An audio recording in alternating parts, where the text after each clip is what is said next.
Olá, tudo bem? Eu sou o Leandro Bertini, esse é o Camisa Alviverde. Hoje você vai saber tudo sobre a Taça Mundial dos Campeões, ou mais conhecida como Copa Rio. Afinal, é mundial? É pinga? É fax? Você vai saber tudo depois da vinheta.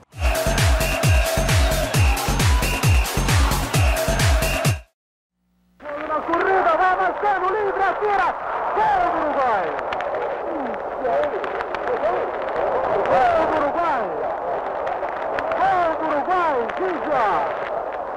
Gol do Uruguai, Ginja! Gol do Uruguai, Ginja!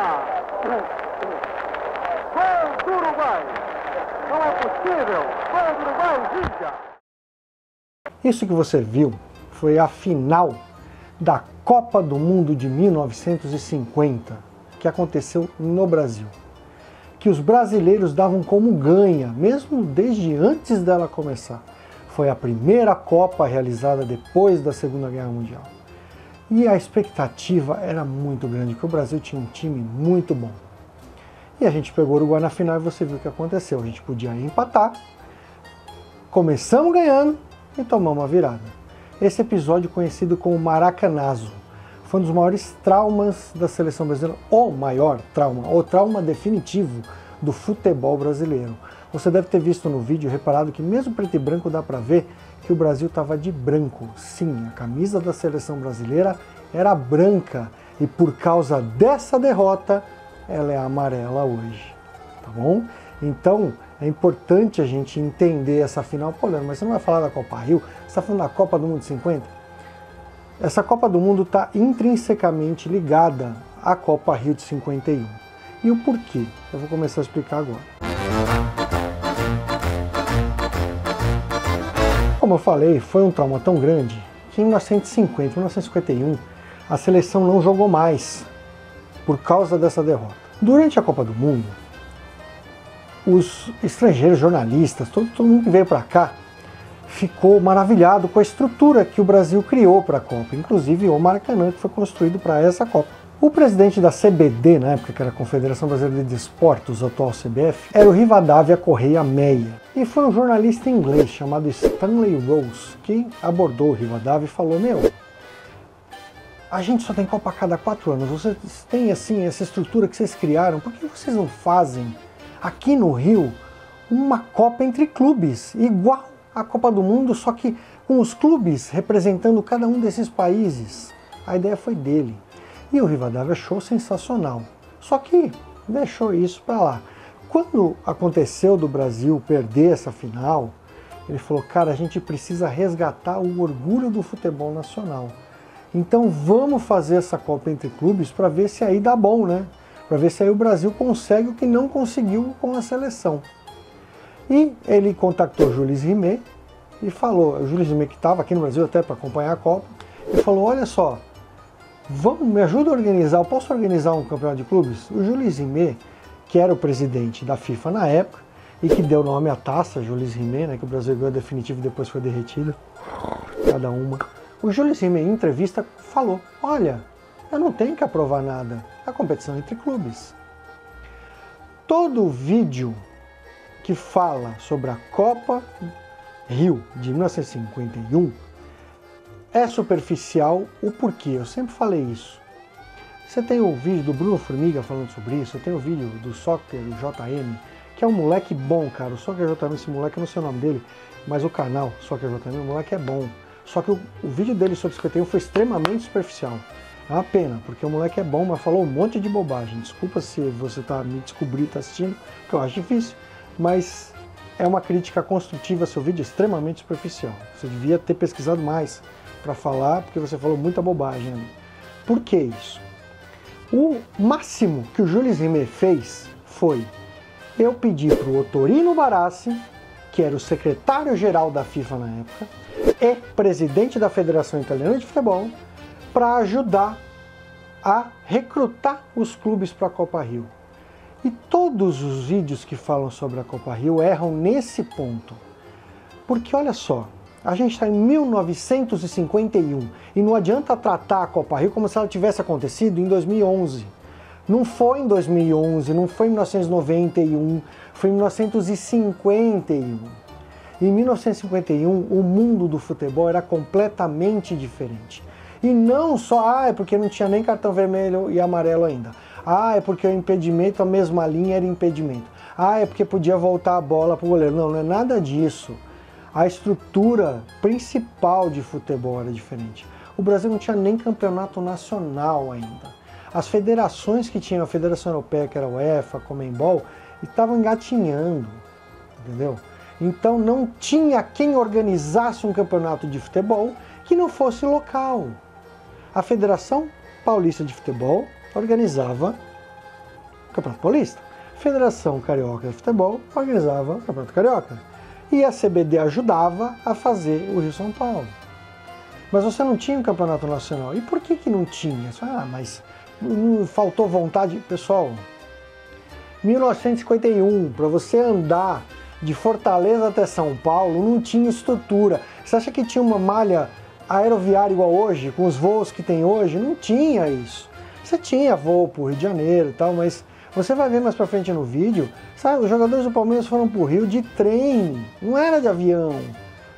Imagina uma Libertadores em 51, como é que você ia chegar na Bolívia? Não ia chegar, você não chegava, não tinha jeito, não tinha estrutura, não tinha estrada, não tinha trem, não tinha avião, não tinha nada.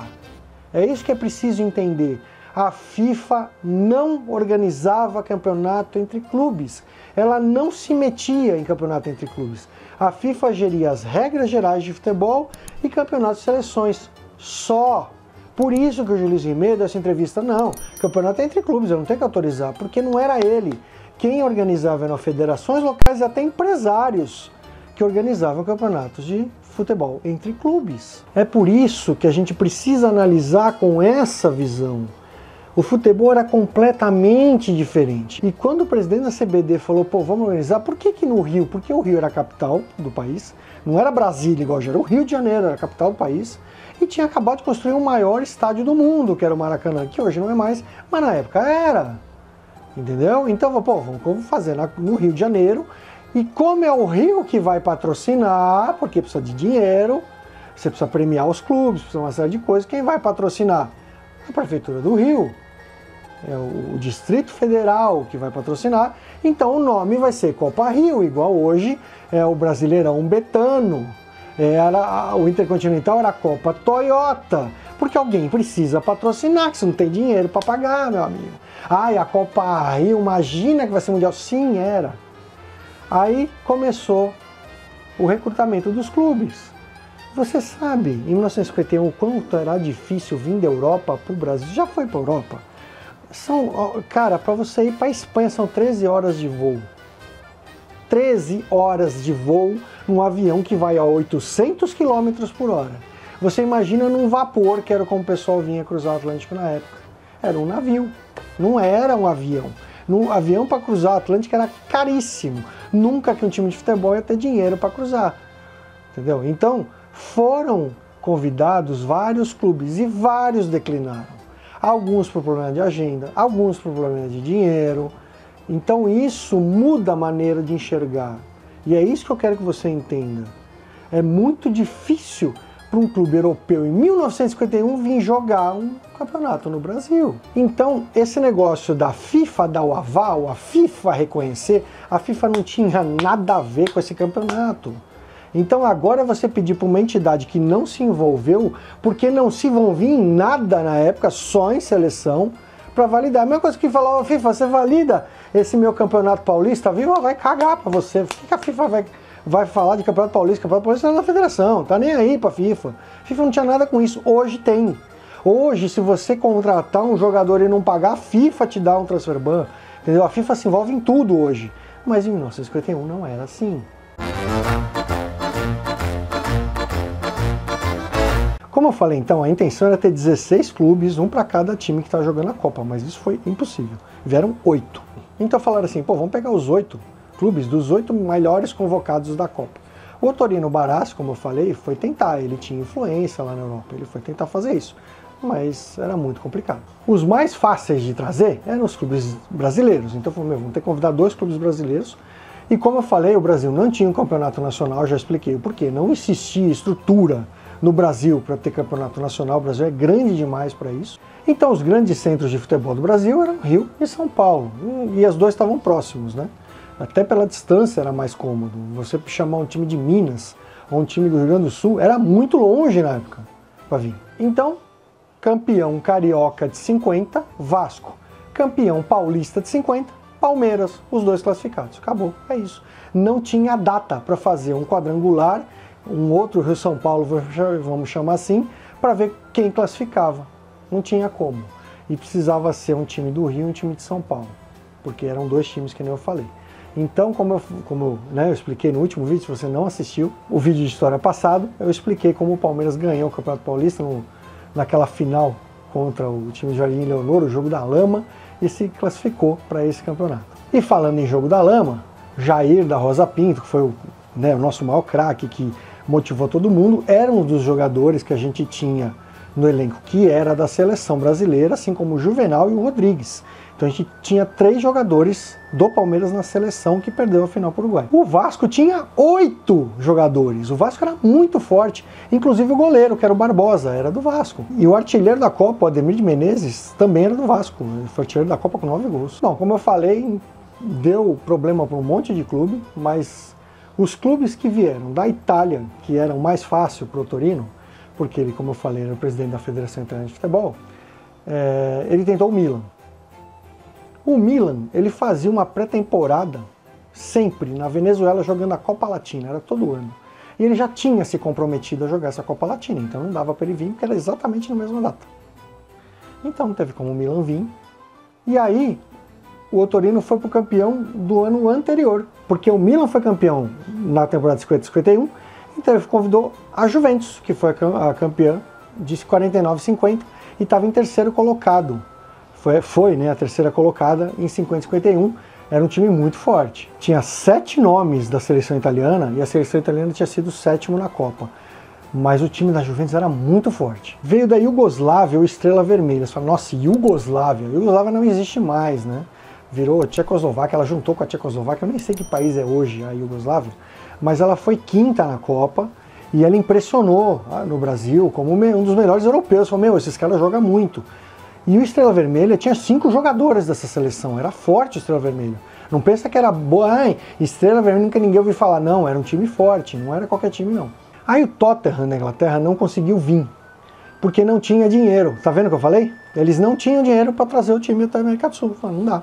Então declinou. Aí da Escócia se tentou o Hibernian, que também recusou, também não tinha como vir, então se caiu para a Áustria. E aí veio o Áustria-Viena, que era a base da seleção da Áustria e não participou da Copa. Esse Áustria-Viena realmente não era um time tão qualificado, mas não tinha jeito, cara. Os times não tinham como vir, estava acima da vontade de qualquer um.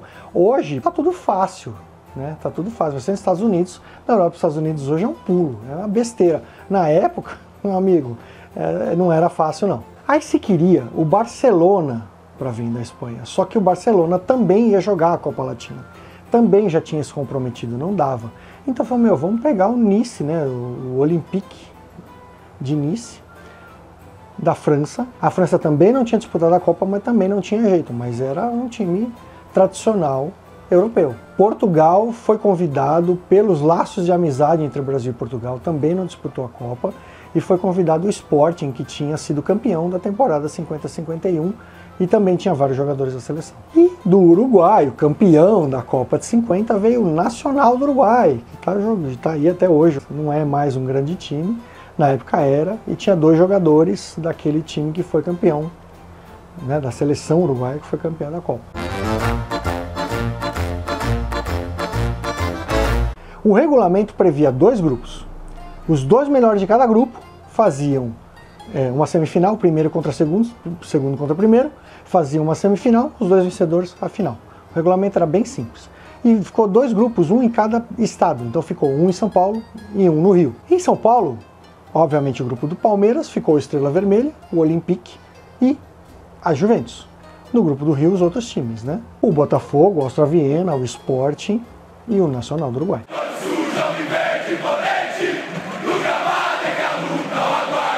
E assim, no final de junho, dia 30 30 de junho de 1951, o Palmeiras estreia no Pacaembu contra o Olympique, um dia frio de inverno, mas com sol bonito, mas aquele sol de geladeira que não esquentava ninguém.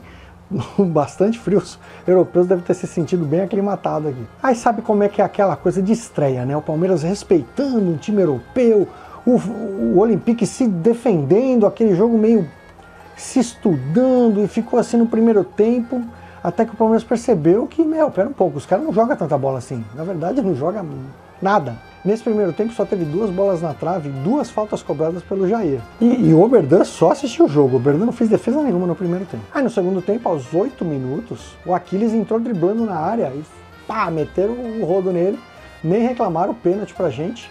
Nosso primeiro gol na competição. O próprio Aquiles bateu e fez o gol. Não deu tempo nem de respirar. Logo aos 11, o Jair, falei, era craque, fez a fila na área e deu pro Ponce de Leão só marcar. 2-0 Palmeiras. Aí o jogo continuou assim, aos 30 minutos, o Richard chutou de longe, o zagueirão deu uma assustada, foi tentar tirar de cabeça, meteu pra dentro do gol. 3-0 Palmeiras, pô, tava um show de bola, a gente tava ganhando tranquilo, cara. E terminou assim, 3-0 Palmeiras, a gente amassou os franceses, cara, deu pra ver que realmente o time da França não era bom.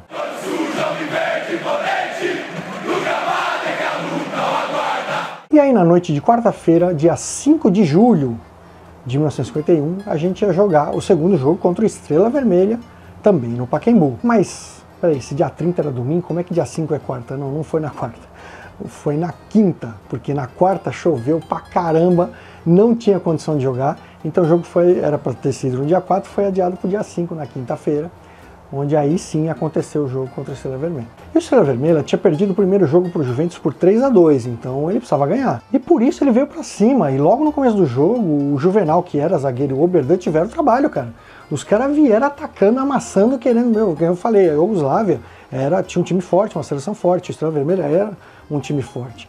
O Oberdan e o Juvenal começaram a segurar lá atrás e tentando dar um jeito, porque tava difícil o jogo. E tava tão difícil que aos 8 minutos eles conseguiram um gol, cara. Conseguiram abrir o placar, saíram atrás. Ô, caramba, pera um pouco. Aí o Palmeiras foi pra cima também, falou, vamos pra cima, porque não dá, cara, daqui jeito a gente vai perder. E aos 30 do primeiro tempo conseguimos empatar. O Dema passou pro Rodrigues, lançou pro Rodrigues, ele viu aquele se infiltrando, meteu a bola certinho pro Aquiles só bater no gol e empatar, cara. Pô, maravilha. Golaço. E o jogo terminou o primeiro tempo assim, virou empatado e continuou bom, cara. Os dois lados atacando. O jogo tava eletrizante, tava um jogão. Aí aos 9 minutos, pênalti pro Palmeiras. E o Aquiles, dá uma de palmeirense mesmo, e me chuta pra fora o pênalti. Ô, caramba. Aos 35, o Valdemar Filme conseguiu cortar um ataque e viu o Liminha na corrida, mandou pro Liminha. O Liminha dominou e foi indo pra linha de fundo. O zagueiro veio nele e meteu a bola pra fora, escanteio. O Aquiles cobrou na cabeça do próprio Liminha, que meteu pro gol e viramos, 2-1, cara. 2-1 Palmeiras. Aí só seguramos o jogo até o final e ganhamos, 2-1 Palmeiras, mais 2 vitórias, né? Estávamos classificados para a semifinal. Então era o último jogo contra a Juventus, só ia definir quem era o primeiro do grupo, mas a gente já estava classificado. E a Juventus também estava classificada porque ganhou o outro jogo por 3-2 do Olympique. Ó, o Olympique, que jogou mal contra a gente, fez um jogo duro com a Juventus. E foi 3-2. A Juventus ganhou os 2 primeiros jogos por 3-2, percebeu? Já tinha feito 6 gols, cara. Os caras eram bons.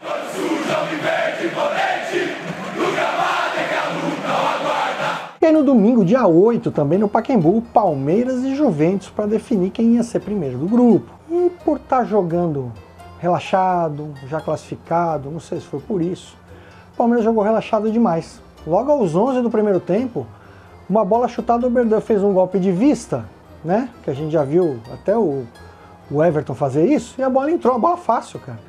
Tomamos o primeiro gol aos 11 do nada. Aí o time já deu uma assustada. Aí falou, não, pera um pouco, vamos pra cima, né? Vamos pra cima dos caras, porque, pô, tomamos um gol aí, não pode. Aí aos 33, o Juvenal toma um drible e mete a rapa, faz um pênalti, cara. 2-0 Juventus, cara. E o pior é que o pênalti foi mal batido, cara. O atacante cobrou e o Oberdan bateu roupa. E aí o atacante foi e pegou o rebote e fez o gol.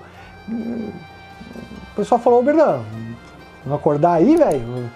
Comeu feijoada nesse jogo, o que tá rolando, cara? Aí no intervalo, falou, o Palmeiras vai voltar diferente, né? Era pro Ventura Cambon, que era o técnico, virar pros caras no vestiário fazer igual a Belco naquela virada contra o Botafogo. Falou, ó, tenho certeza que o segundo tempo vai ser melhor, porque pior que isso não dá. Mas não foi isso que aconteceu não. Logo aos 3 minutos tomamos outro gol. Aí o Boniperti, que era o melhor jogador da Juventus, não só o melhor jogador, como o Boniperti, era um grande jogador da seleção italiana, e ele foi presidente da Juventus depois, nos anos 70. Ele chutou a bola, que não estava difícil de defender, mas aí o Oberdan saltou, a bola passou debaixo dele, cara. 3-0 pros caras, falou, meu, pera um pouco, cara, só frango, 3 frangos do Oberdan. Tudo bem, não era dia do nosso bigode, mas cara, tomar 3 frangos contra a Juventus. Aí o Palmeiras tentou ir pra cima, mas virou churrasco, né, cara, 3-0 pros caras. Você perde completamente a cabeça, não tem como jogar. E aí aos 35, para completar, a gente toma um 4º gol. De novo o gol do Boniperti, mas claro, dessa vez foi o único gol que não dá para pôr na conta do Oberdan. Mas como ele tomou os 3 primeiros, todo mundo botou os 4 gols na conta dele e falou, Oberdan, não dá não, cara, vai ganhar um banquinho aí, senta, pegue seu banquinho e sai de mansinho, você vai sentar aí, um dos maiores goleiros da nossa história, mas falhou e perderam a confiança nele nesse campeonato. E no lugar dele entrou o Fábio Crippa. E a gente se classificou mais em segundo. E no grupo do Rio, o Vasco não ramelou e classificou em primeiro. Então a gente pegou o Vasco na semifinal. E a gente foi jogar a primeira semifinal lá no Rio. E na mesma noite que em São Paulo, Juventus e Áustria Viena empataram em 3-3, a gente jogou a primeira semifinal com o Vasco, lá no Maracanã. Rapidinho, esse jogo do Juventus contra o Áustria Viena, esse 3-3, foi um jogo extremamente tumultuado, cara. Saiu porrada no jogo, os jogadores do Juventus ficaram exaltados e ofenderam o policial. Aí o policial deu voz de prisão para 2 jogadores da Juventus. Foi uma bagunça, cara. Foi uma zona. Isso foi no dia 11 de julho de 1951, então a primeira semifinal contra o Vasco no Maracanã, e o jogo foi muito difícil.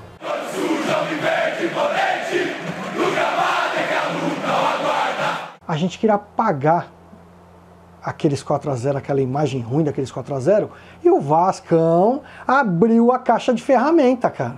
Então o jogo foi mais porradaria do que bola. E o pior é que o Aquiles se jogou com o Barbosa, nem foi numa jogada violenta, foi num choque, ele quebrou a perna. E aí ele demorou muito para conseguir voltar a jogar, quando voltou não era mais o mesmo e acabou se aposentando.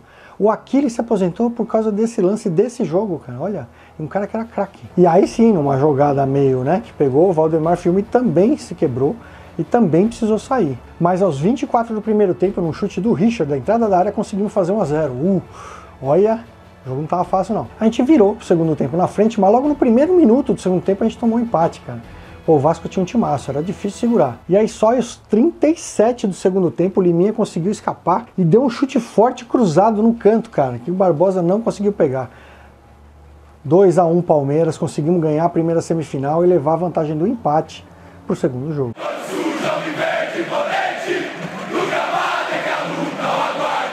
E aí no dia 15 de julho de 1951, o segundo jogo da semifinal contra o Vasco para decidir quem ia para a final, novamente no Maracanã. Como eu falei, o Fábio Crippa estava no lugar do Oberdan, e cara, o Fábio parece aquelas coisas, igual o brasileiro 2016 que entrou o Jailson, e o cara fechou o gol. O Fábio Crippa fechou o gol nesse jogo.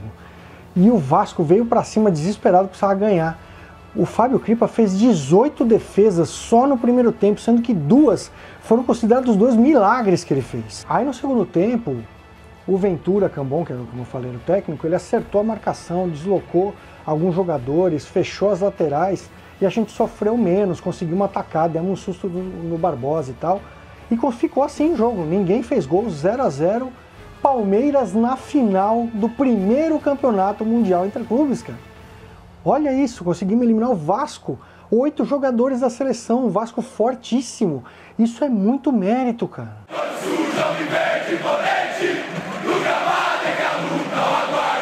E a final também era em 2 jogos. E no dia 18 de julho de 1951, Palmeiras e Juventus no Maracanã, o primeiro jogo da final. Como o Palmeiras estava na final, tentaram trazer esse primeiro jogo para jogar em São Paulo, no Pacaembu, por causa da torcida. Mas a Juventus não quis, porque, claro, os 2 jogadores tomaram voz de prisão no jogo contra o Áustria Viena. Os caras eram malucos de jogar em São Paulo de novo, e essa atitude ficou sendo vista como uma arrogância dos italianos. Então, todas as torcidas, né, todos os torcedores cariocas, mesmo vendo o Vasco tendo sido eliminado para o Palmeiras, decidiram torcer para o Palmeiras. Eu acho até que essa amizade entre torcidas de Vasco e Palmeiras veio daí. Eu não pesquisei, estou chutando, tem gente que está me assistindo que sabe muito mais do que eu, mas eu imagino que seja por causa disso. Então toda a torcida carioca, ela decidiu torcer para o Palmeiras. Então o Palmeiras ficou com muito mais torcida do que esperado. O Maracanã lotou de novo para torcer para um time brasileiro. E o jogo foi franco, porque aí a gente já sabia o que esperar da Juventus, cara, mas o Palmeiras foi atacando. Foi um Palmeiras totalmente diferente daquele jogo dos 4-0. E os dois lados atacando, uma hora a Juventus parece que dá uma parada para respirar, assim, sabe quando os caras deram aquela dormida? Nos 20 do primeiro tempo, e foi aí que a gente aproveitou para fazer o primeiro gol. O Lima cruzou pro Rodrigues, que veio e deu de cabeça, certeiro no gol, 1-0 Palmeiras. E o segundo tempo foi na mesma toada, ataques dos dois lados, aquele jogo franco, mas não saiu mais gol. Os dois melhores jogadores da partida foram considerados, óbvio, Jair da Rosa Pinto, Jair jogava demais, e o Fábio Crippa, de novo fechando o gol, baita de um goleiro, cara. Olha, o Palmeiras é uma fábrica de goleiro.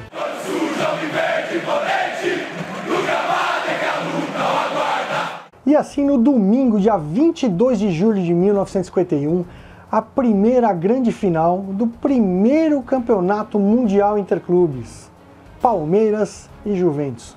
Palmeiras com a vantagem do empate, porque ganhou o primeiro jogo por 1-0. Mais de 100 mil torcedores dentro do Maracanã, esperando ver um final diferente do desastre do ano anterior, que foi o Maracanazo. Mais de 7 mil veículos foram de São Paulo para o Rio, pela Via Dutra, entre carro, ônibus, até caminhão, para levar a torcida.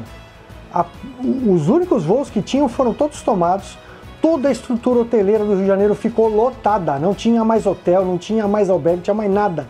A gente lotou. Então tem o rival fazer a invasão deles lá, essa invasão nossa foi bem maior. 7 mil veículos, cara. A gente invadiu o Rio de Janeiro, acabou o Rio de Janeiro, não tinha como receber tanto paulista, tanto palmeirense. A escalação dessa final: Fábio Crippa, Salvador e Juvenal, Túlio, Luiz Villa e Dema, Lima, Ponce de Leão, que saiu para entrar Canhotinho, Liminha, Jair da Rosa Pinto e Rodrigues. O técnico Ventura Cambon. E com frio na barriga, aquela sensação de déjà vu, a gente viu aos 18 do primeiro tempo o primeiro gol da Juventus contra a gente. Avançou Manente, tem pela frente a Jair. Tenta a cobertura para dar a pressa. Avança de pressa, prepara o sentido, vai executar, atirou e gol! Gol de Preste. Gol de Preste para o Juventus. Decorridos 18 minutos, bola que Manente entregou no sentido do seu ataque para Carl Hansen.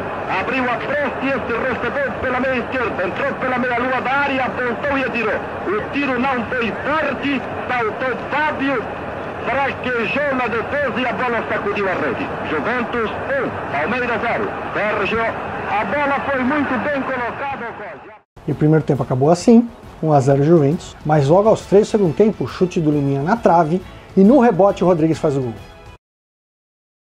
Lima agora favorável a Canhotinho, vai entrando pelo bico da área. Ele não para Lima, apontou, atirou, bateu na trave, voltou a Rodrigues, atirou.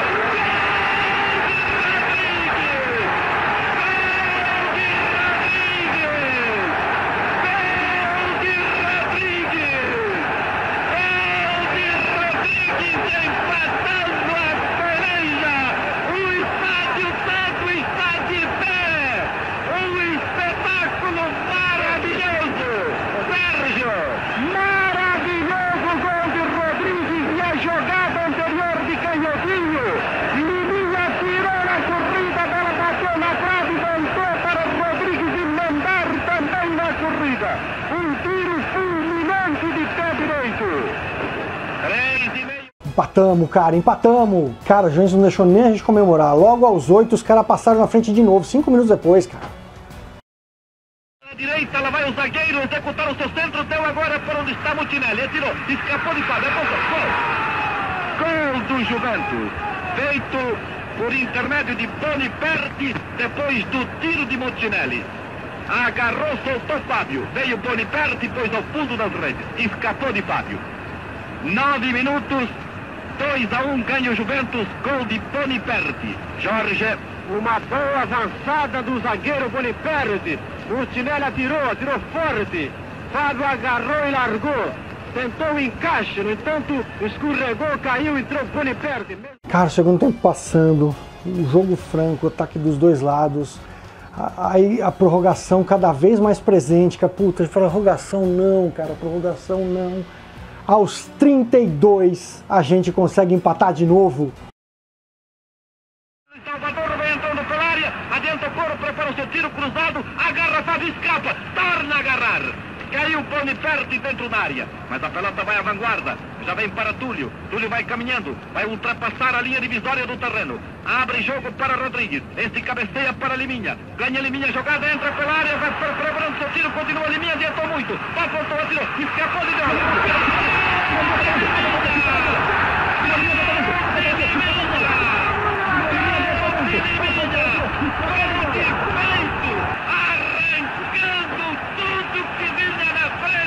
Escapou de Viola, entrou Liminha e foi cair ao fundo das redes e lá está, atenção Geraldo, vamos ver o que há, está caído o jogador, Viola também vai lá, atenção Geraldo, o Cosi está caído, canhotinho com comoção dentro do arco, enquanto os jogadores todos correram para lá. Viola tentou agarrar Canhotinho para trazê-lo para fora. No entanto, entrou também o médico do Palmeiras e desentendeu-se com Viola. O gol foi dessas coisas maravilhosas. Gol de raça, de peito, de sangue. Passou por todo mundo, Liminha. Quando a bola ia de novo. A torcida prorrompe no grito de Brasil, Brasil, Brasil. 2-2, 33 minutos da etapa complementar.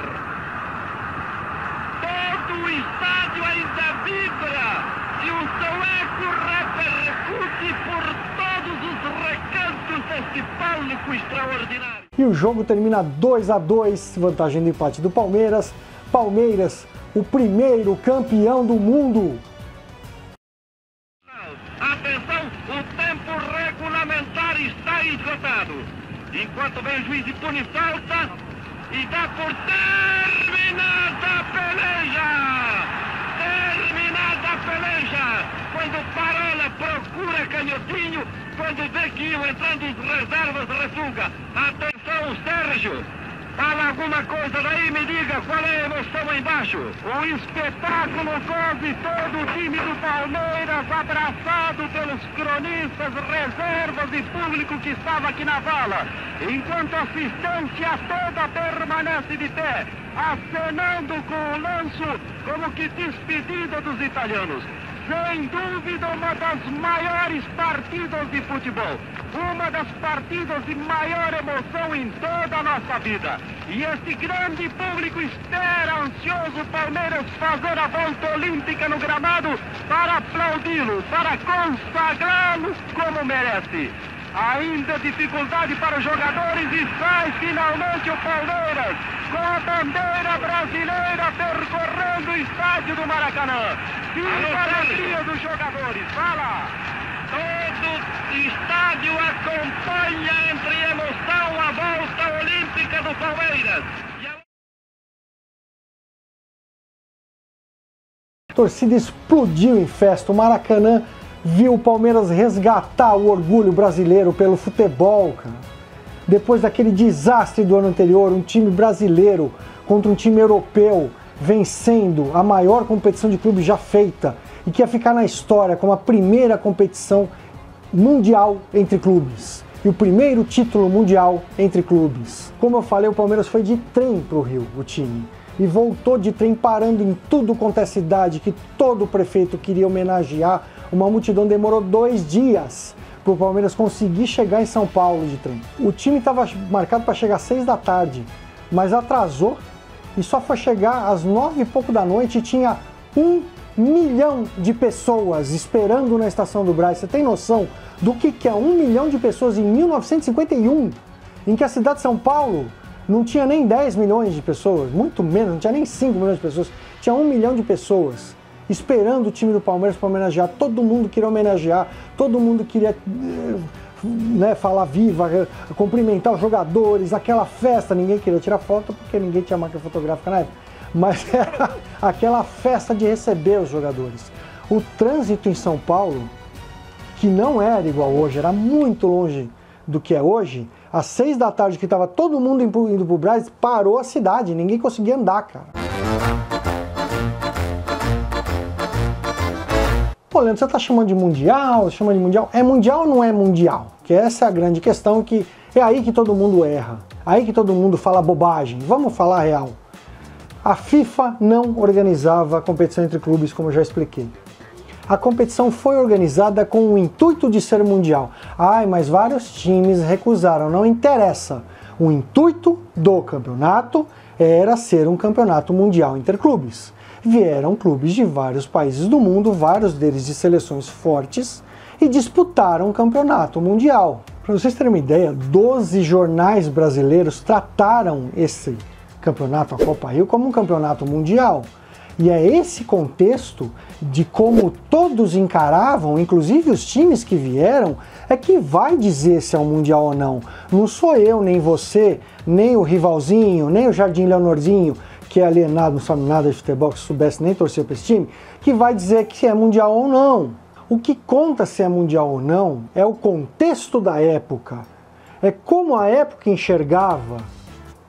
E a época enxergava, falei, 12 jornais nacionais, todos os jornais europeus dos países que vieram os times disputar e dos países que os times recusaram, todos trataram como o primeiro campeonato mundial de clubes. Todos trataram o Palmeiras como campeão mundial nas publicações da época. Por que a FIFA reconheceu? Porque o dossiê que o Palmeiras mandou contava tudo isso. Ai, mas aí se o Palmeiras é mundial, o Fluminense também é. Ai, o Bangu também é. Quem tá falando isso não pesquisou, não sabe o que foi a Copa Rio, tá falando uma bobagem atrás da outra, não tem ideia do que são as coisas. Precisa pesquisar. Eu pesquisei muito. Eu pesquisei em vários lugares diferentes, várias publicações diferentes, livros diferentes. Então eu tô falando uma coisa para vocês que eu pesquisei a fundo. Inclusive jornais franceses, o L'Équipe e o jornal catalão El Mundo Deportivo, todos trataram a Copa Rio como um campeonato mundial entre clubes.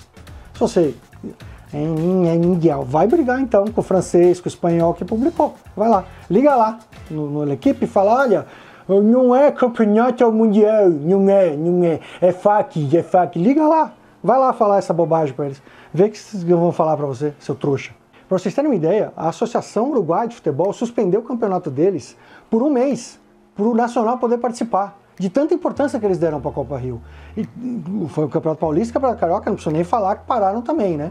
Mas, pô, o Uruguai, que era o maior campeão de Copas até então, bicampeão, e também campeão uruguai, até hoje se fala na Celeste Olímpica, porque eles eram campeões olímpicos direto, era um baita de uma seleção, parou o Campeonato Nacional por 30 dias. Faz assim, você que fala que não é mundial, liga lá no Uruguai então, liga para a federação e pergunta por que vocês pararam se não era mundial, se é fax. Liga lá e pergunta para ele, quem sabe ele te responde, ele aproveita e te chama de idiota também.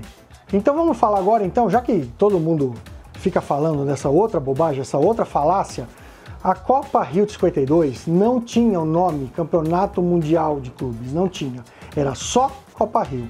A Copa Rio foi desenvolvida, né, o próprio Torino Barassi que se envolveu na organização, como eu falei, era para ser disputada a cada 2 anos.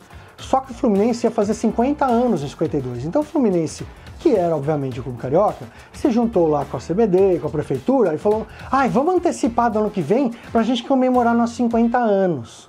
Como eu falei, 13 publicações nacionais trataram a Copa Rio de 51 como campeonato mundial. Só 2 trataram a Copa Rio de 52 como mundial. 2. 13 para 2, eu acho que é uma pequena diferença, tá? Pequenininha diferença. E como eu falo, o que manda é o contexto da época. Na época não tinha nem Libertadores, não existia Libertadores. Aliás, não existia Champions League. E se você quer saber, a Champions League foi criada pelo Torino Barassi, porque ele pediu para o Jules Rimet de novo, a gente aqui da UEFA, vamos organizar um campeonato entre os campeões mundiais da Europa, porque era fácil. Na Europa se deslocar tinha trem, tinha toda a estrutura. Aí o Jules Rimet de novo, meu clube não é comigo, mas faz aí, manda ver.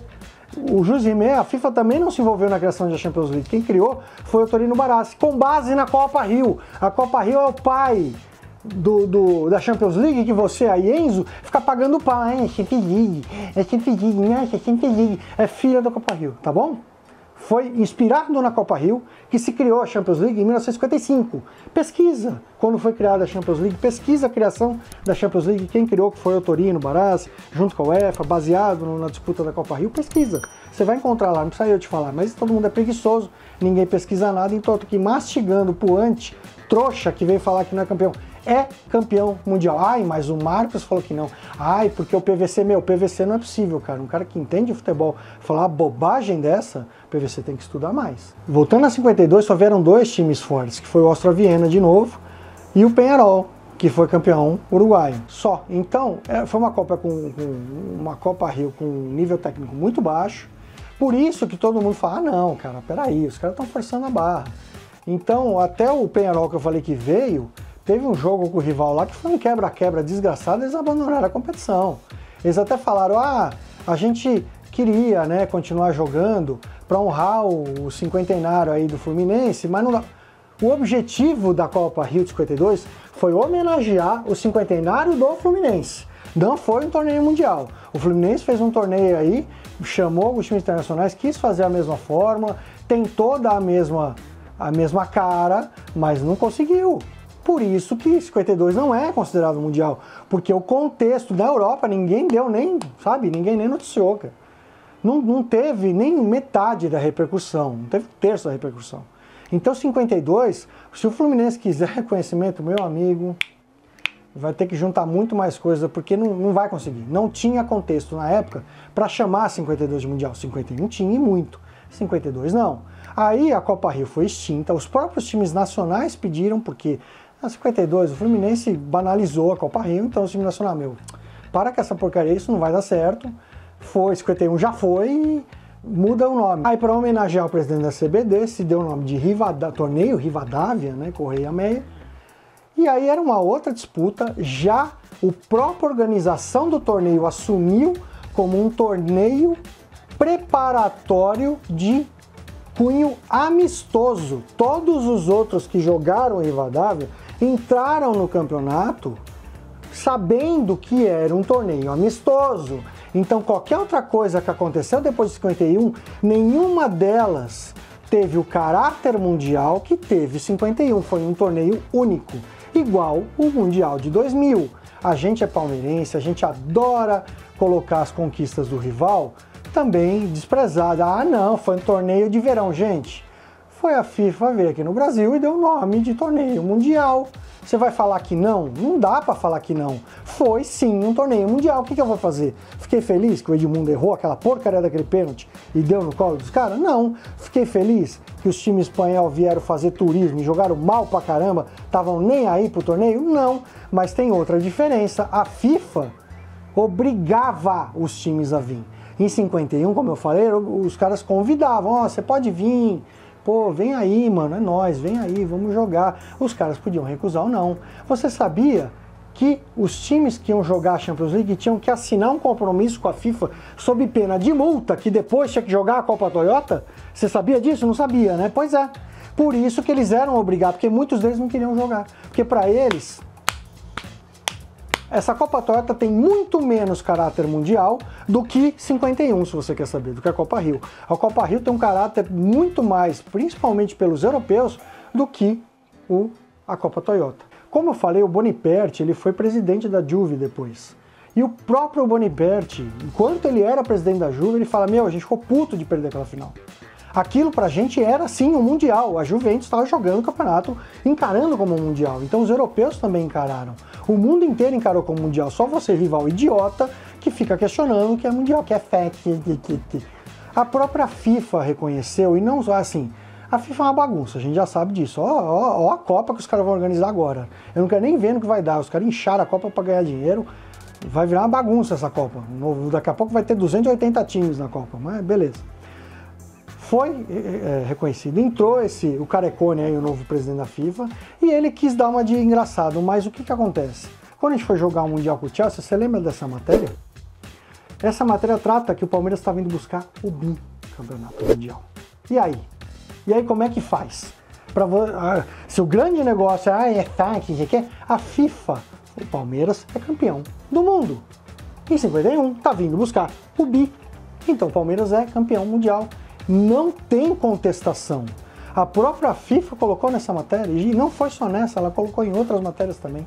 O Palmeiras é encarado pelos europeus, pela FIFA, por todo mundo que entende isso aqui de futebol como campeão mundial. Só o Enzo, jogador de FIFA, que nem é fax, que não sabe nem o que é fax, porque nunca viu fax na vida dele, ainda fala que é fax, tá repetindo o que o pai dele falou, porque é rival, não tem de porcaria nenhuma de futebol e falou besteira.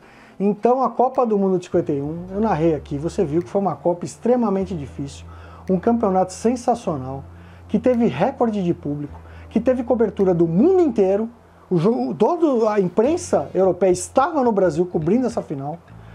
Você tinha repórteres do mundo inteiro cobrindo essa final, do mundo inteiro, não, porque do Japão não tinha, mas da Europa, que era o principal centro de futebol do mundo, e a gente também, aqui na América do Sul. Você vê, campeonato uruguaio parou, campeonatos pararam para essa Copa acontecer. Ela foi criada desde o ano anterior como campeonato mundial. Você pode até questionar que não veio esse, não veio aquele, porque na época era muito difícil, mas isso não deixa de tornar a Copa Rio de 51 o primeiro mundial interclubes, que foi essa taça aqui que a gente ganhou. E a gente deu muito orgulho pro povo brasileiro, que viu uma tragédia no ano anterior e pôde ter a redenção dentro do mesmo Maracanã logo no ano seguinte, com esse time de verde. E em 2021, para comemorar os 70 anos do Mundial, a Puma lançou essa camisa especial maravilhosa, que eu nunca usei, eu estou usando para gravar. Eu usei uma vez para ir lá na sala de troféus do Palmeiras, foi a primeira vez que eu fui quando ela inaugurou, e hoje para gravar esse vídeo, e ela vai voltar para o meu armário, ficar guardadinha, novinha lá. Mas teve uma outra camisa que também homenageou o Mundial. Coleção 2011 da Adidas, que inclusive mudou o escudo aqui, porque a camisa do Mundial era com esse P, e a gente jogou só o último jogo, o segundo jogo da final, com a bandeira brasileira aqui em cima. Existe uma réplica vendendo, eu ainda não comprei, eu pretendo comprar, muito bonita, que tem essa mesma configuração. Obviamente era só verde, não tinha Adidas, não tinha Fiat, não tinha nada disso. E em 2011, pelos 60 anos do Mundial, a Adidas lançou esse modelo comemorativo.